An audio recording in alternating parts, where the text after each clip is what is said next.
Hi guys, welcome to Sindhu vlogs. మీరు ఎప్పుడు గుత్తి వంకాయ కర్రీ ఒకే విధంగా చేస్తే ఒకసారి ఇలా ట్రై చేయండి. చాలా క్విక్గా అయిపోతుంది.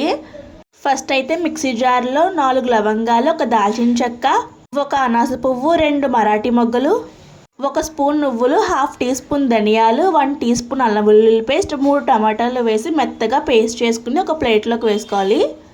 సేమ్ అదే జార్లో 3 ఆనియన్స్ని కూడా పేస్ట్ చేసుకుని ఈ టొమాటో ఆనియన్ పేస్ట్లో 1 టీ స్పూన్ కారం, టేస్ట్కి సరిపడా సాల్ట్, పసుపు వేసుకుని బాగా మిక్స్ చేసుకోవాలి.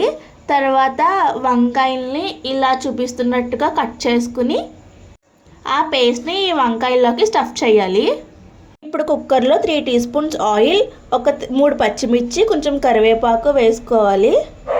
స్టఫ్ చేసుకున్న వంకాయలు కూడా అందులో వేసి మిగిలిన పేస్ట్ ఉంటే కూడా అందులో వేసేసి కాసేపు ఆయిల్లో మగ్గించాలి. తర్వాత మనకి గ్రేవీకి సరిపడా వాటర్ వేసుకుని కొంచెం కొత్తిమీర వేసుకుని కుక్కర్ మూత పెట్టేసి ఒక 2 విజిల్స్ వచ్చేంత వరకు కుక్ చేసుకుంటే అయిపోతుంది. ఇలా చేసుకోండి ఒకసారి, చాలా టేస్ట్ బాగుంటుంది, చాలా క్విక్గా కూడా అయిపోతుంది.